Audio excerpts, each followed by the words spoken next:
Hello and welcome to Occupied Thoughts, a podcast brought to you by the Foundation for Middle East Peace. I'm Lara Friedman. I'm the president of the Foundation for Middle East Peace. Today is September 18th, 2024, and I'm delighted to be here with Rania Batrice, who, first off, is one of FMEP's 2024 non-resident fellows. We're so happy to have you with us, Rania. But more than that, Rania is an You. activist and a strategist for progressive change, a public relations specialist, a political consultant. She's worked in politics for more than 2 decades, lending her expertise across political, nonprofit, legislative strategy, and crisis management, both in the US and around the world. And this includes Bernie Sanders' 2016 run for president, for which she served as Iowa Communications Director, National Director of Surrogates, and as Deputy Campaign Manager. So welcome, Rania. Thank you. So I asked Rania to join me today because about to talk about the political moment that we're in today, a moment that is defined, among other things, by the U.S. political clock. Presidential elections are now just weeks away, and of course by the situation in the Middle East, including what is now going on a full year of Israel carrying out genocide and ethnic cleansing in the Gaza Strip, escalating violence by Israeli military forces and civilians against Palestinians in the West Bank, and increasing escalation in the region, most notably between Israel and forces in Lebanon. And I should say that today is Wednesday. Yesterday, Tuesday, was when Israel carried out its its pager attack against Hezbollah. Mhm. And then we had a recent missile strike from Yemen that hit central Israel. So things are obviously a lot's going on. So Rania, Yeah. thank you so much for joining me.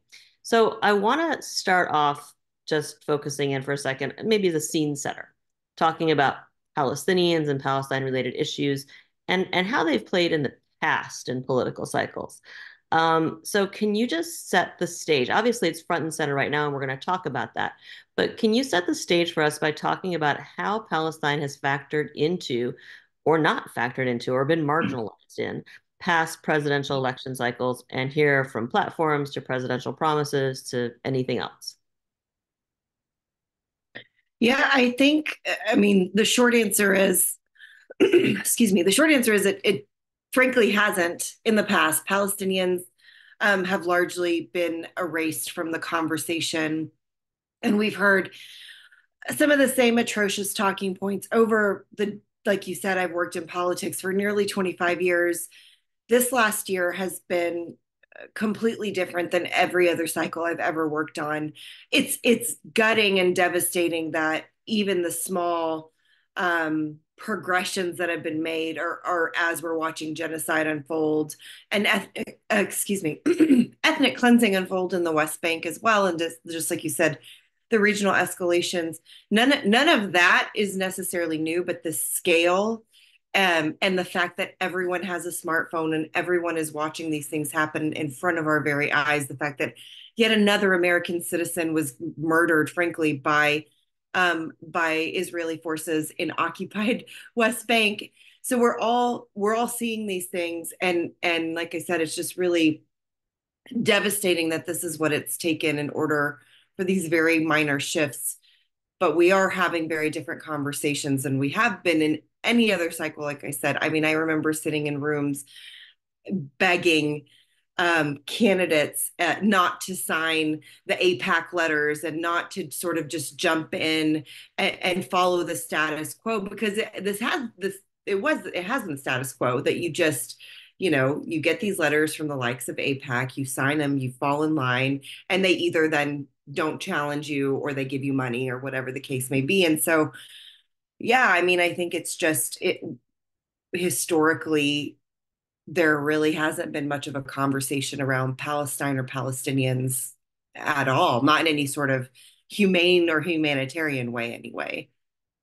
Yeah, I mean, it's what's striking to me at thinking about the presidential cycles that I've followed, and I'm not involved in politics, but with both parties, there's things that have come up. I don't remember what year it was that at the DNC there was a vote on the floor over inclusion of Jerusalem language in the platform, and it was clearly voted down by the plenary, and then it was overruled, so it was still included in there. And we, in the past, have seen with both Democratic and Republican platforms, a lot of maybe discussion or analysis of, this parsing of language on two states or Palestinian self-determination. But it's really been limited to that. It's been limited to kind of a wonk insider discussion or Mhm. a battle that doesn't really have any echoes beyond the political party or echoes into the Yeah. election. Feels so just profoundly different today. So let's get into today. So you've alluded to some of this. I want to ask you questions that sort of break this into bite-sized pieces because there's a lot that I think people want to unpack here.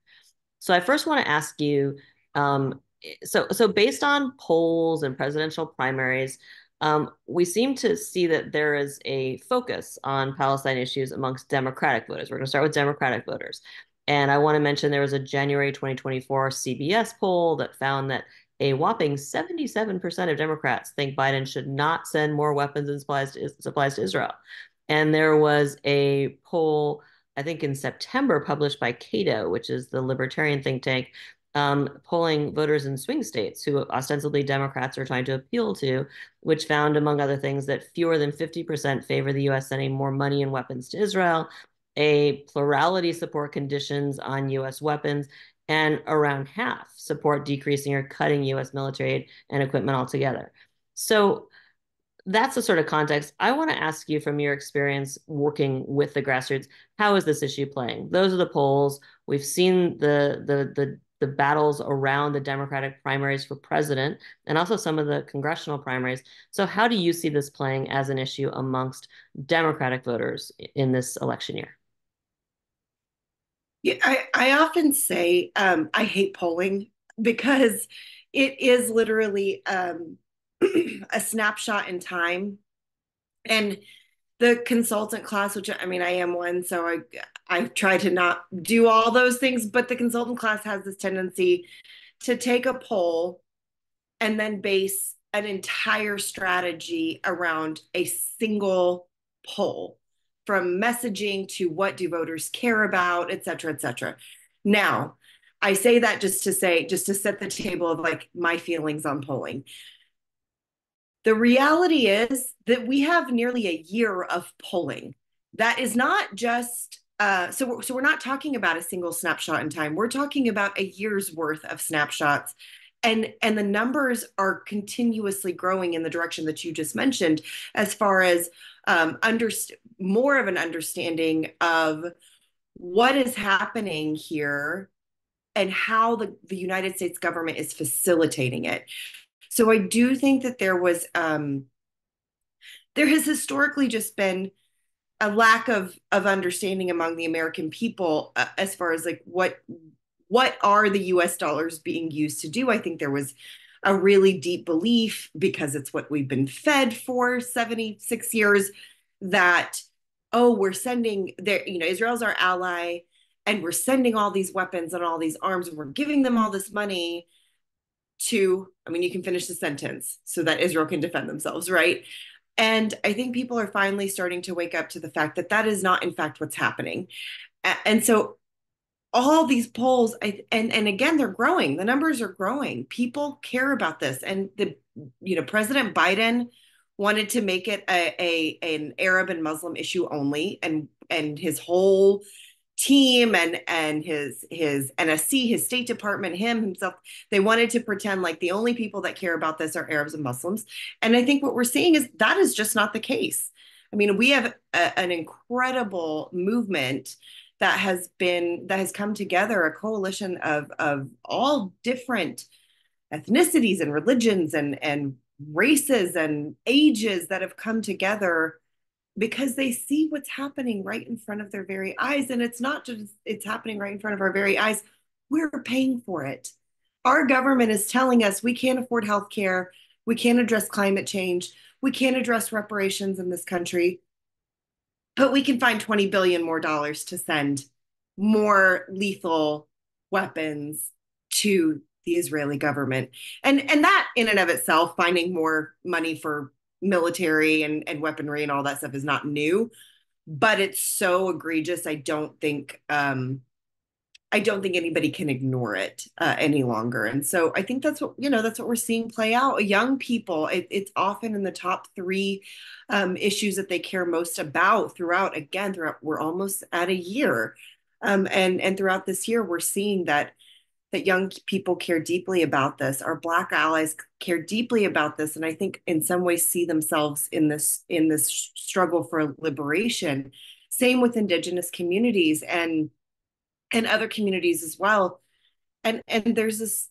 I often talk about collective liberation, which can be so buzzy. It can be such a one of those word or phrases that people use to elicit a certain feeling or reaction, but the reality is that's what we're talking about here. It is collective liberation, and I think a lot of different communities see themselves in the struggle, it with the struggle itself, but then also the realities of the role that the United States plays in keeping people oppressed.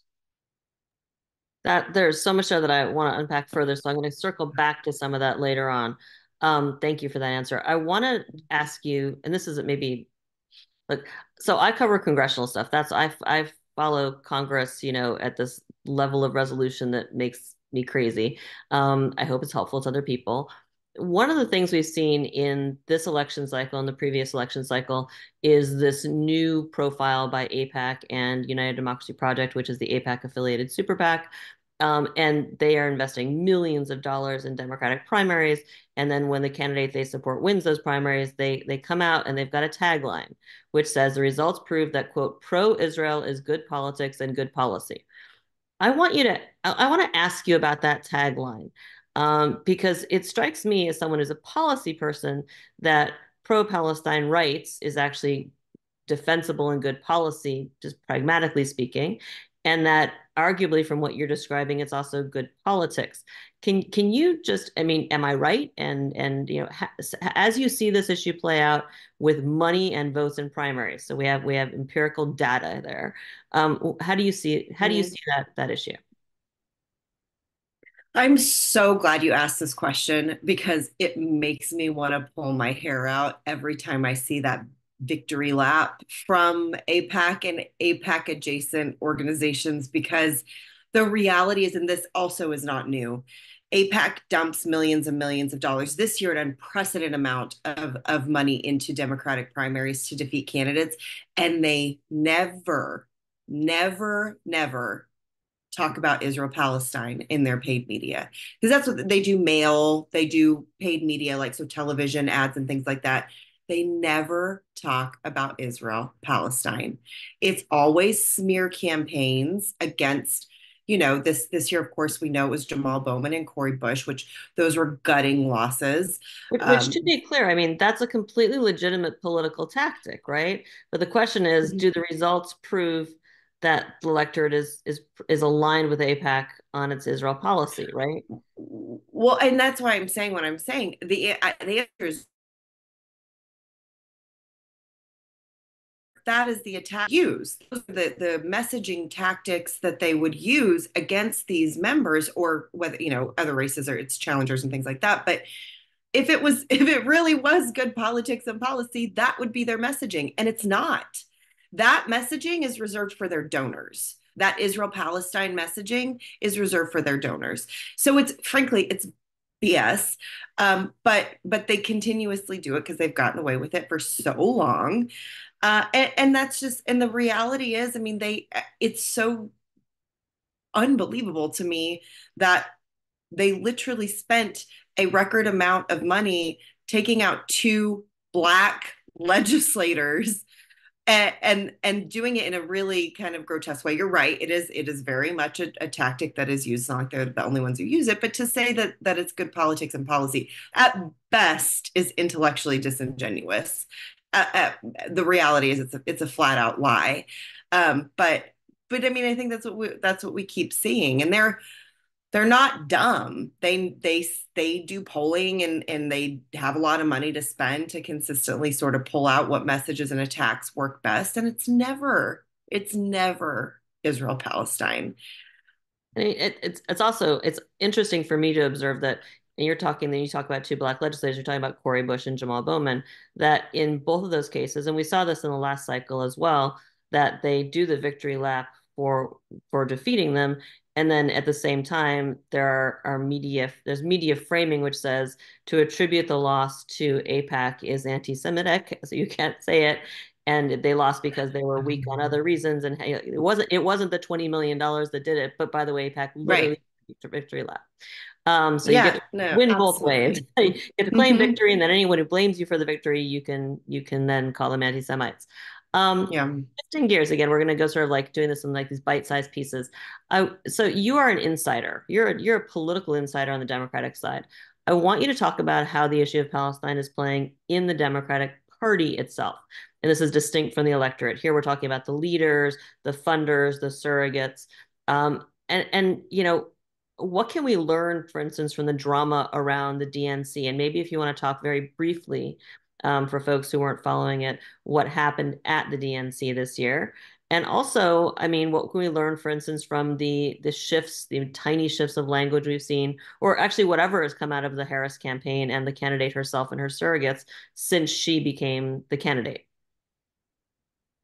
Yeah, so I think the without going into all of the details, at the convention in August, there was a request made for a Palestinian speaker to speak from the convention stage.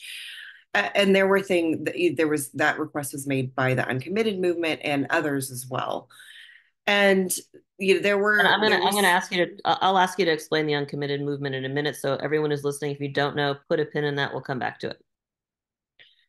sure. And so there was this request made, and frankly, it was such a low bar to clear, such a low bar to clear. And there was a hostage family that spoke from stage, and frankly, they spoke beautifully. And unfortunately, their son was actually killed. I mean, it's just a devastating situation all the way around.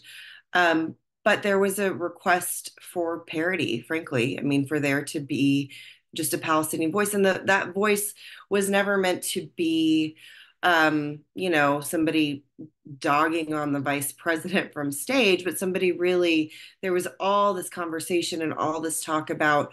Um, our collective humanity and bringing people together and all these things. And it was like they had so much room for Republican speakers from that stage, but not for a Palestinian speaker. I mean, that's what happened in the end. There was no Palestinian speaker. Again, it was a very low bar to clear. There were some things that did happen, like for the first time ever, there was an official panel on Palestine that the vice president's team and others participated in alongside, and we will, like you said, talk about the uncommitted movement, but alongside some of the Palestinian leadership from uncommitted and others. But that speaker slot did not come to fruition. And again, it was just such a low bar to clear. And I mean, I'll tell you, I was feeling like if I felt like if I can't get this done, then what am I doing here? You know what I mean? I am still here, obviously, but I felt like I was done with all of it because it was such a ridiculously small ask. And I also just want to be clear that, having a Palestinian speaker speak from the convention stage, it's not like that would have, we snap our fingers, that happens and everything's great, but it was sort of a gesture, and we need more than gestures, obviously, but it would have given us something, um, a little bit of humanity beyond the rhetoric, a little bit of I don't know how else to say it, but just like the parody that we're so looking for. So that's kind of what happened at convention. I will say more so, and I've said this publicly and privately, working with President Biden's staff and team was impossible. It was a nightmare. Working with the vice president's team has been a bit better. There's been, I would say, some reception and empathy and understanding of just where we are as Palestinian Americans as people in this country that care about Palestinians in general, or their, or Arab Americans in general. And so that's definitely been welcome. But to your point earlier, there's been these rhetoric shifts, again, very welcome, but nothing really beyond that. So can I just ask you to, and if you don't, if this, you're not comfortable answering this or don't, that's fine. But I'm curious how you understand their calculations. As you said, the demand at the DNC, or the ask, it wasn't a demand, was a very low bar to clear. I mean, I think generally there's been a lot of opportunities. And what is their calculation in deciding, no, we're not going to platform any Palestinian voice? No, we're not going to go beyond certain very tiny Yeah. rhetorical language changes. Although I understand now that there's actually campaign ads reaching out to Michigan from, I saw something in the media today trying to emphasize an empathy and a concern for Gaza. So maybe that's shifting, but I'm just trying to understand what their thinking was in because there was a ton of public scrutiny of what was going on. It wasn't like this was going to go unnoticed either way. Right. Yeah. Yeah, absolutely. I honestly, I don't, I'm not 100% sure. I do feel like there are, like I said, there are people on the inside who, of the campaign, I mean, who do care, who understand from a political perspective, but also from a human perspective, why this is all problematic. And then I think there are people who are operating from that really old playbook that says, these are the things that you say, and you shouldn't ever deviate. And if you do, you're in trouble. And so there's that sort of like fear attached to it. And obviously, I mean, even with the shift in rhetoric, she has gone against the old playbook in some ways.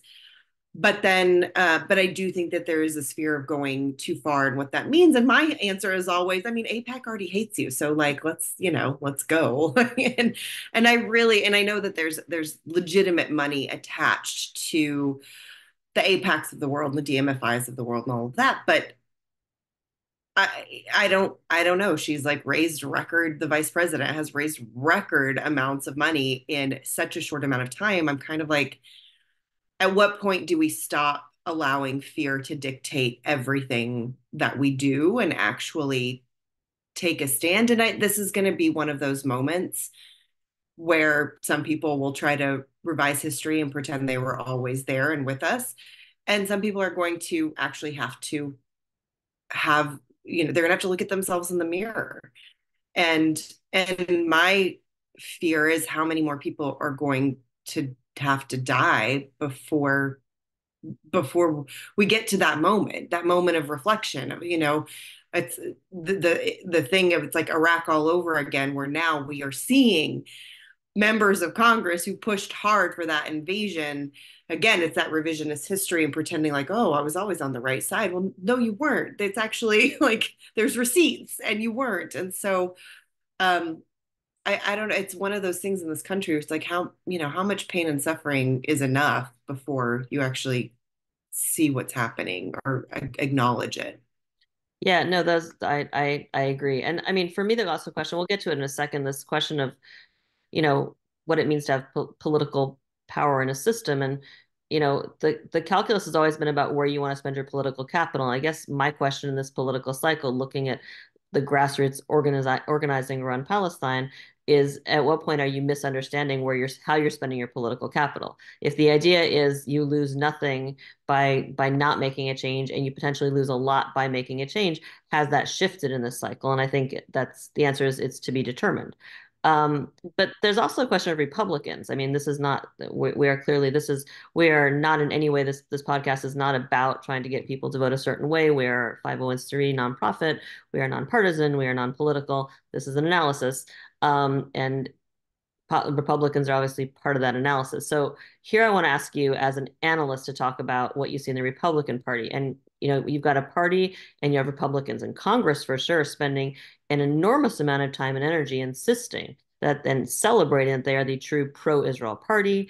going after Palestine protesters and criticism of Israel. They say they are the party that is truly fighting anti-Semitism, which seems to really boil down to fighting anything woke in the name of caring about Israel, but not actually caring that much about Jews, it seems. Anybody who watched the hearing yesterday on hate crimes, that was quite a display, which included personal and really vicious and I would say despicable attacks on the one Muslim Arab witness who is the head of the Arab American Institute. And you really have to watch it for yourself. So, who are they trying to appeal to with these arguments? And again, noting polls, the 2024 CBS poll I referenced found that 38% of Republicans and 62% of independents think Biden should not send more weapons and supplies to Israel. So there again, that's the voting bloc that you think part of what they'd be caring about. And again, that Cato poll I talked about, that's the swing states where both parties arguably are hoping to contend for the vote. So with Republicans just staking out this position, which is to the right of, the far to the right of most of the Jewish American community, who are they trying to appeal to, and how is that working?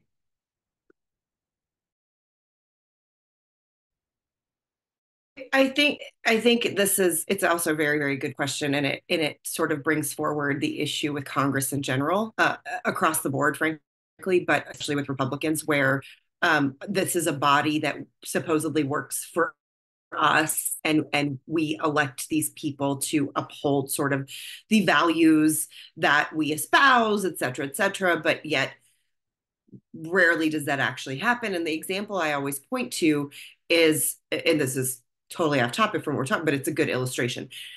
Anywhere between 90 and 97% of Americans believe that universal background checks should be the law of the land.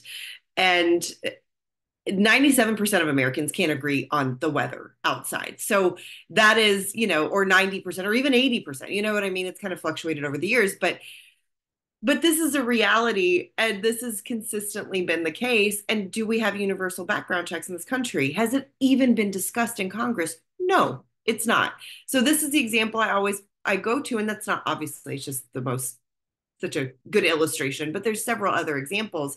And so to me, it perfectly reflects what's happening in Congress and why we see disgusting hearings like we saw yesterday, because they're appealing to a base that is a minority of this country. That vitriol and that hatred and that sort of deep-seated misinformation and disinformation that's rooted, frankly, in fear, and they really like to poke at that nerve. That's who they're talking to, and it's a minority of this country, because you're talking about the Cato poll, the CBS poll, and several others, where we're not just talking about Democrats here. We're talking about a majority of independents and not a small number of Republicans. And so unfortunately, I think we keep seeing it play out in the halls of Congress this way. And frankly, I know they want to say the most outlandish thing that they possibly can, Republicans especially, so that they can fundraise off of it. So we're talking about official business in the halls of Congress that they're going to then allow to bleed into their campaigns. And to me, that is the goal. That's the goal of I'm not even going to name them. We all know who they are. But those, certain members that are always like, who can say the most vile thing? And then they go fundraise off of it. Yeah, I would add here that is not strictly, as you know, we both know that is not a partisan thing. Members do that on both sides. Right. Yeah, And I mean, absolutely. one of the Absolutely. things that I will say is, as an American watching this issue play out in Congress since October, since before October, certainly since October 2023, is the bipartisan nature of a lot of the grandstanding and point scoring against Palestinians and against free speech and against an entire generation that is standing up at universities. It is disheartening in the extreme, and it's been disheartening to see that there isn't that it's not a lot of people willing to stand up to it, including, I'll say, coverage of yesterday's hearing, which seems to have focused largely on Republicans shouting at one single protester who made an anti-Semitic remark and not paying any attention at all to their own horrible treatment of one of the Yeah, witnesses and some of the unbelievably absolutely. racist things that they said. So there's that. All right, so shifting Well, gears. and on real quick on that point, just very quickly, the both Republicans and Democrats, it has to be said, it is a Democratic executive branch in Michigan that is prosecuting 11 students right now. So you're absolutely right that it is not one-sided for sure. So, for people who don't know what Rania is talking about there, we're talking here about the prosecution of students who are now being charged with crimes that could result in jail time for protesting on campus, including some who are charged with quote unquote trespassing on their own campus and other things. This is part of an acceleration and an escalation of campus anti-protest, anti-free speech measures that we've seen as we go into the new academic year, as essentially trying to push back against the protests that started last year, having them restart this year. And I hope to do another podcast on that in the near future. So feel free to stay tuned. All right, so circle. I want to circle back to what you talked about earlier. You mentioned uncommitted. You mentioned Black Palestine alliances. I want to mention Joel Stein. I want you to talk about the kind of political organizing that's taking place at the grassroots level on Palestine. Who's doing it? Talk more about the intersectional. I use that word with deliberation here because that's exactly what I mean. There's an intersection of various justice, social justice, freedom, rights issues.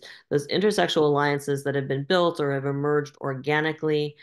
And two other things. So I want you to talk about what they are. I want you to talk about how they may have shifted since Harris became the candidate rather than Biden. And relatedly, with Harris as the candidate, I want you to talk about some of the stresses that are emerging or that are maybe are being actively manufactured or fueled within those alliances. Yeah, so to start, I think the uncommitted movement began, speaking of Michigan, began in Michigan during the primary and ended up continuing to several other states that had uncommitted lines on their primary ballots. And that just meant you had your sort of candidate options, but then there was a line that you could check that box that said uncommitted. In Michigan, it was, I think, about 101,000 people voted uncommitted, which, just to remind everybody, is essentially the margin, more actually than the margin that Biden won in 2020. And this is explicitly over Palestine. Absolutely, yes, yep, and like I said, they continue.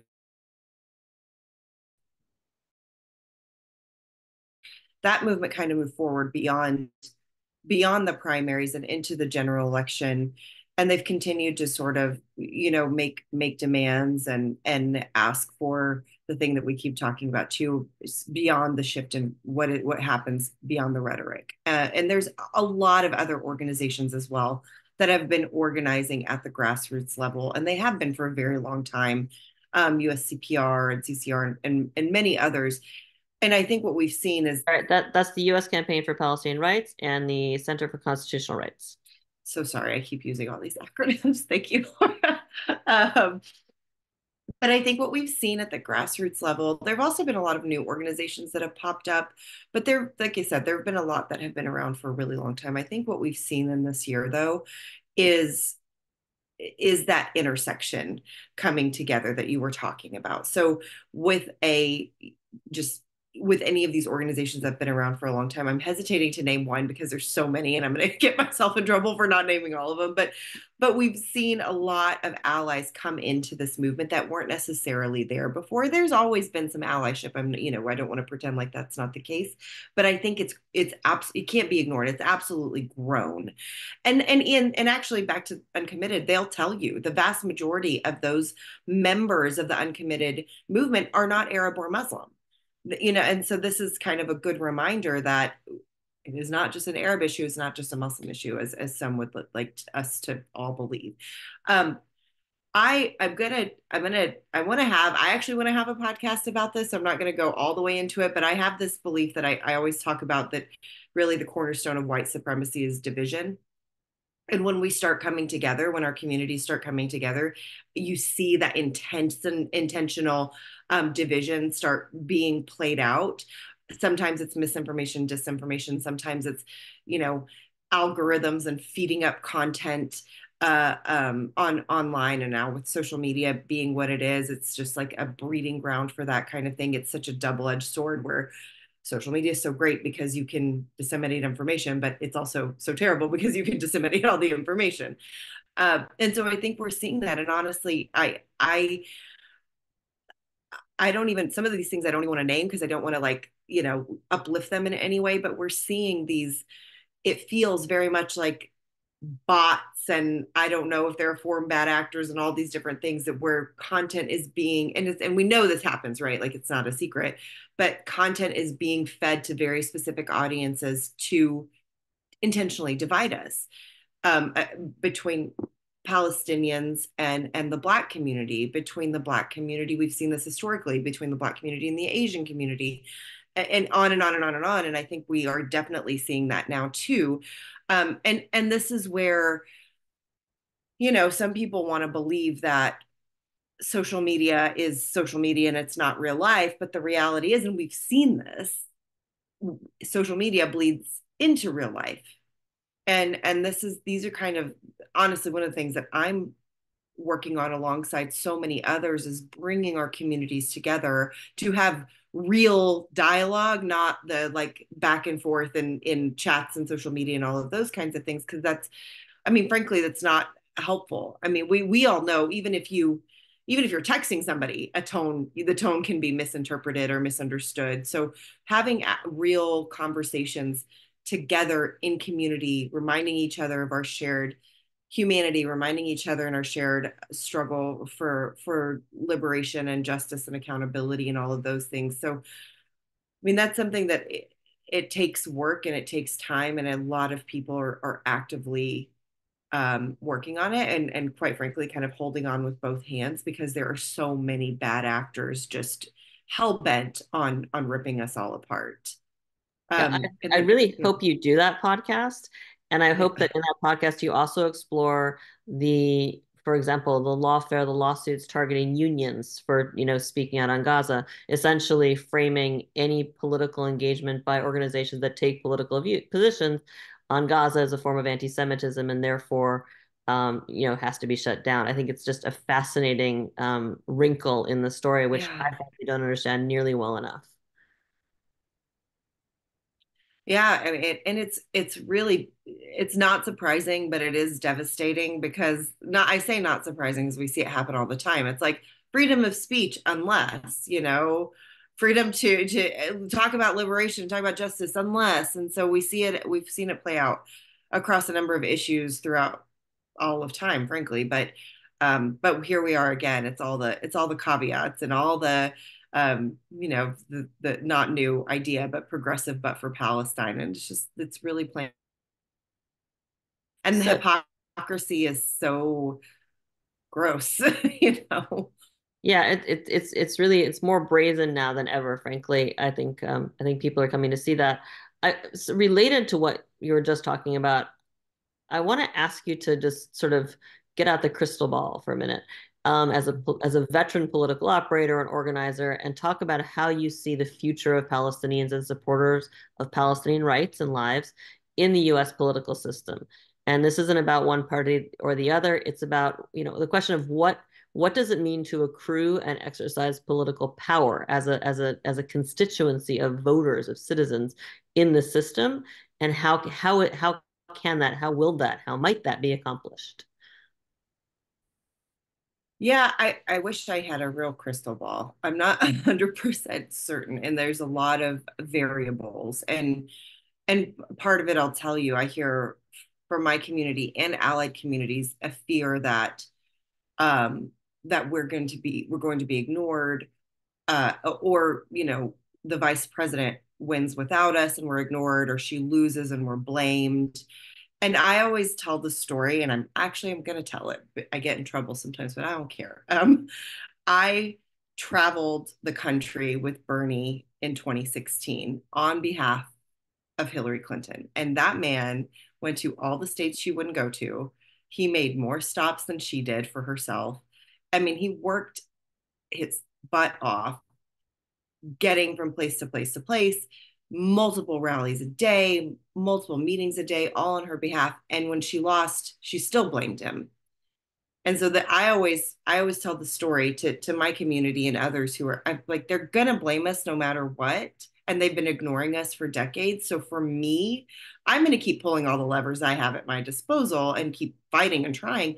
But I feel like us operating from this place of fear again is not useful because they're going to do whatever they're going to do. And yeah, I've worked in politics forever, but I've also kind of been the pain, inside to the establishment wing of the party because I have been around. I do have a lot of relationships and and yeah, so I just don't think that that's helpful for anybody for us to kind of operate from that place of fear. Now that doesn't mean we shouldn't be strategic, and we can have that conversation later. But I think that sort of long term, looking beyond this cycle, I do think that there is kind of a commitment. We're not going back to where we were previously. There is the issue of Palestine and Palestinian liberation is front and center, and it is incumbent on us to keep it there. It's not easy.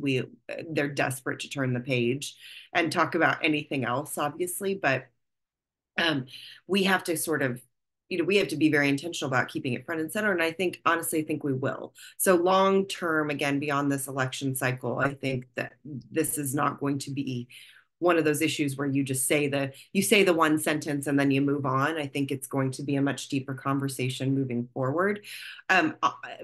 For right now, this moment, I really don't know. I honestly don't know what's going to happen like in this cycle. I still think that the vice president has a chance to reach out to the community and allies and kind of take that next step beyond, again, like we keep talking about, beyond the rhetoric. I don't have that hope for a Donald Trump and a JD Vance, for example.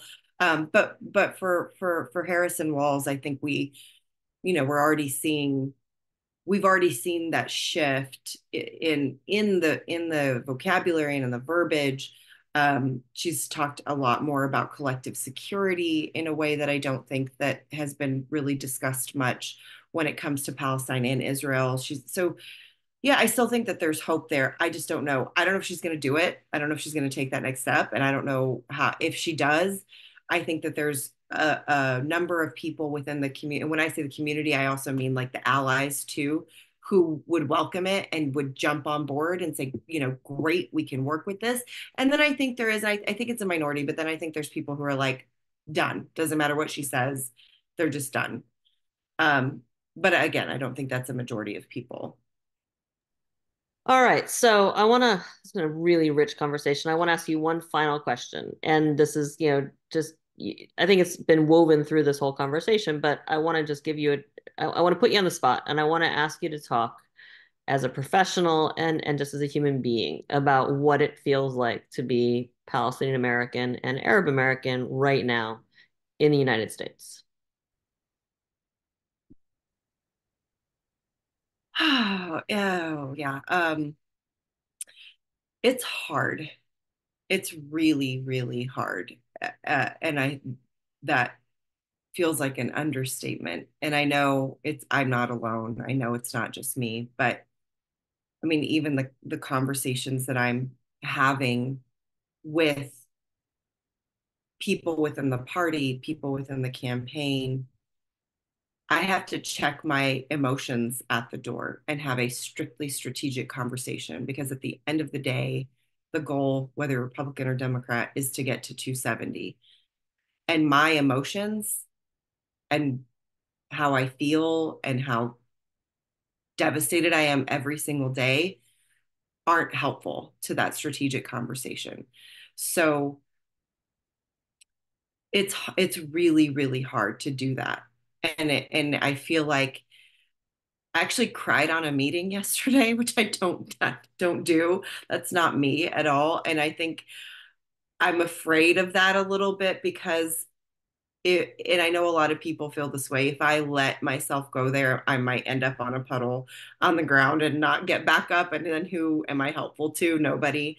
Um, And it's also really hard because I'm engaging and because I'm pushing, I get called a lot of names, and I from people that I love, and there's a lot of sort of judgment, and the reality is all I'm trying to do is stop a genocide and make sure that we don't go back. And this I that it's not a small feat, it's not a small thing. And so I feel like I'm kind of taking incoming from all sides. And again, it's not just me, other people feel that way too. But it's just it's like being Palestinian American is just being perpetually gaslit constantly.